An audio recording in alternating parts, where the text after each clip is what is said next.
Hello दोस्तों, मैं आशीष झारिया स्वागत करता हूं आपका आज की क्लास में, आज के सेशन में। और आज हम पढ़ते हैं प्रदर्शन विधि के बारे में। आज हम जानते हैं प्रदर्शन विधि। इसके पहले हमने खोज विधि, खेल विधि, प्रश्नोत्तर विधि के बारे में देखा, किंडरगार्टन विधि, मॉन्टेसरी विधि, यानी सारी शिक्षण विधियां जो आपके शिक्षक भर्ती परीक्षा में बहुत ज़्यादा महत्वपूर्ण है और यहाँ से प्रश्न आते हैं। इन सारी शिक्षण विधियों के बारे में हमने पढ़ा है। और आज हम देखते हैं प्रदर्शन विधि क्या होती है, डेमोन्स्ट्रेशन मेथड क्या होते हैं, इसके बारे में हम देखते हैं।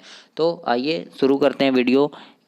प्रदर्शन विधि क्या होती है? तो किसी घटना को दृश्य के रूप में प्रस्तुत करना तकनीकी भाषा में प्रदर्शन कहलाता है। क्या कहलाता है? किसी भी घटना को, कोई भी घटना हो, उसको दृश्य के रूप में प्रस्तुत करना तकनीकी भाषा में प्रदर्शन कहलाता है। और ये विधि कैसी है? मूर्त से अमूर्त शिक्षण सूत्र का प्रयोग किया जाता है इस विधि में, है ना। यह विधि विज्ञान शिक्षण के लिए बहुत ज़्यादा उपयोगी है। किसके लिए? विज्ञान शिक्षण के लिए उपयोगी है। इस विधि में नए चीज़ों को विद्यार्थी के सामने प्रदर्शित किया जाता है। क्या किया जाता है इसमें?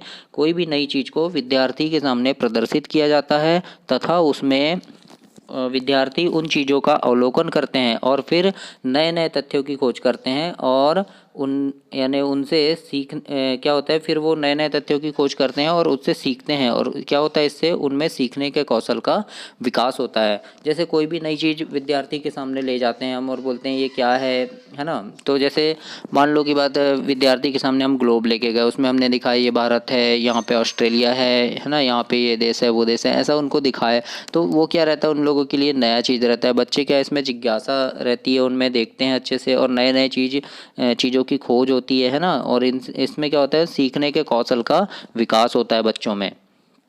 आइए इस विधि के बारे में और देखते हैं और जानते हैं कि ये विधि क्या है। प्रदर्शन विधि के गुण देखते हैं कि प्रदर्शन विधि कैसी है, इसके गुण क्या है। तो इस विधि में छात्रों की श्रवण दृष्टि क्या होती है, सक्रिय रहती है, यानी वो ध्यान से सुनते हैं। हम जो भी चीज़ का प्रदर्शन कर रहे हैं, जो भी चीज़ों के बारे में उन्हें बता रहे हैं, उसे बच्चा क्या है, ध्यान से सुनता है, ध्यान से देखता है तथा स्वयं देख सकते हैं, जिससे सिद्धांत उनके मस्तिष्क में गहराई से बैठ जाते हैं ना। ध्यान से सुनेंगे, ध्यान से देखेंगे तो सिद्धांत जो है उनके मस्तिष्क में गहराई से बैठ जाते हैं। दूसरी बात, इसमें प्रदर्शन विधि में विद्यार्थियों को तर्क करने का अवसर मिलता है तथा प्रयोग करने से पूर्व वह क्यों और कैसे आदि प्रश्न पर विचार करते हैं। ये विधि क्या है? प्रदर्शन विधि में विद्यार्थी कोई भी चीज़ देखता है, कोई भी चीज़ जानता है, तो वो उसमें तर्क कर सकता है कि ऐसा क्यों होता है या फिर ये क्यों हो रहा है, ऐसा क्यों होना चाहिए। इन सारी चीज़ों के बारे में उसे अवसर दिया जाता है अपना प्रश्न रखने का। वो प्रश्न कर सकता है और शिक्षक उसका उत्तर देते हैं। इससे क्या होता है,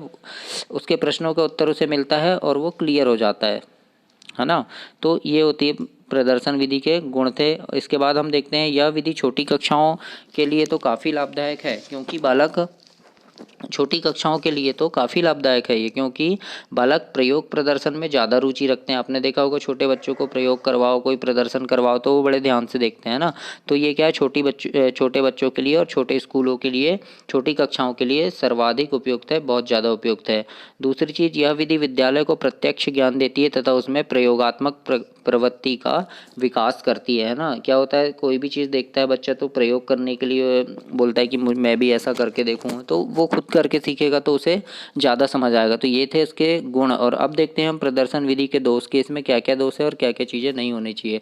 तो इसमें है, अध्यापक जो प्रयोग करते हैं तो उनका ध्यान कक्षा अनुशासन की तरफ नहीं रहता। सही बात है। क्या है, अध्यापक जब भी कोई प्रयोग करते हैं तो वो प्रयोग पे ध्यान देते हैं, जो वो करवा रहे हैं उन वस्तु पे ध्यान देते हैं। उनका जो ध्यान है अनुशासन की तरफ यानी कक्षा की तरफ, कक्षा अनुशासन में नहीं रहता। बच्चा क्या कर रहा है, इन बातों पर उनका ज़्यादा ध्यान नहीं रहता है। तो ये इस विधि का एक प्रमुख दोष है। दूसरी चीज़, इस विधि में छात्रों को उपकरणों एवं यंत्रों का प्रयोग का अवसर नहीं मिलता है। हाँ, ये इस विधि का मुख्य दोष है। क्या है, इस विधि में जो भी प्रदर्शन करवाया जाएगा, जो भी चीज़ें दिखाई जाएगी बच्चों को, तो वो शिक्षक स्वयं दिखाते हैं, स्वयं अपने हाथ से दिखाते हैं। बच्चों को इस यंत्रों का प्रयोग करने का अवसर नहीं मिल पाता है। तो ये इस विधि के दोष है। अगर उन्हें इसका अवसर मिल पाता तो शायद वो और अच्छी तरह से इन बातों को समझ पाते। दूसरी चीज़ है, कभी कभी अध्यापक द्वारा प्रयोग सफल नहीं हो पाता। इससे विद्यार्थियों के मन में कई असुविधाएं पैदा हो जाती है यह तभी होता है जब प्रयोग करने से पहले अध्यापक उसका अभ्यास नहीं करते हैं, है ना। कभी कभी क्या होता है कि अध्यापक कोई प्रयोग करवा रहे हैं तो वो प्रयोग क्या है, सफल नहीं हो पाता, असफल हो जाता है, तो बच्चों के मन में इसके प्रति क्या होता है, कई असुविधाएं पैदा हो जाती कि अरे यार ऐसा हुआ, सफल नहीं हो पाया, ये हो गया वो हो गया। तो इस प्रकार से क्या है, ये भी एक प्रदर्शन विधि के दोष हैं। अब आगे देखते हैं कि क्या क्या चीज़ें होनी चाहिए इसमें, प्रदर्शन विधि के सुझाव क्या हैं। तो प्रयोग करने से पहले अध्यापक को अभ्यास कर लेना चाहिए, सही बात है, अगर अभ्यास कर लेंगे तो ज़्यादा अच्छे से बता पाएंगे, है ना। प्रदर्शन करने से पहले सभी आवश्यक सामग्री मेज पर होनी चाहिए। हाँ, जो जो चीज़ें हम बच्चों को बताने जा रहे हैं तो वो सारी सामग्री हमारे सामने मेज पर होनी चाहिए। किसी भी तरह के प्रयोग के बारे में पहले अध्यापक के द्वारा क्या होगा, किसी भी तरह के प्रयोग यानी कोई भी तरह का प्रयोग करवाएं तो उसके बारे में पहले अध्यापक द्वारा बच्चों को समझा देना चाहिए। एवं प्रयोग प्रदर्शन ऐसे स्थान पर करना चाहिए जहां से हर विद्यार्थी देख सके, यानी जो भी प्रयोग करवा रहे हैं वो ऐसे स्थान पर हो या फिर किसी एक मेज के ऊपर हो, टेबल के ऊपर हो, जहाँ से सारे विद्यार्थी उसको ध्यान से देख सकें। दूसरी चीज़, प्रयोग करने से पहले बालकों को प्रयोग का ज्ञान, सामग्री एवं उपकरणों के बारे में बता देना चाहिए ताकि उन्हें समझने में कठिनाई ना हो। अगर हम किसी चीज़ का प्रयोग करवा रहे हैं तो बच्चों को सारी चीज़ों के बारे में, जितने भी उपकरण हैं उन सारे उपकरणों के बारे में जानकारी दे देना चाहिए कि कौन से उपकरण का नाम क्या है, तो बच्चे क्या है आसानी से इन बातों को समझ पाएंगे। ये सारी बातें प्रदर्शन विधि में बताई गई थी।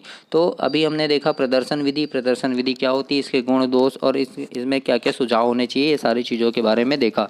तो वीडियो में अंत तक बने रहने के लिए आपका धन्यवाद, और लाइक शेयर और सब्सक्राइब कीजिए ताकि आपको साइकोलॉजी की वीडियो ऐसे ही मिलती रहे। शिक्षक भर्ती परीक्षा की संपूर्ण तैयारी आपकी यहाँ से हो सके। तो वीडियो को सब्सक्राइब कीजिए, लाइक कीजिए, शेयर कीजिए।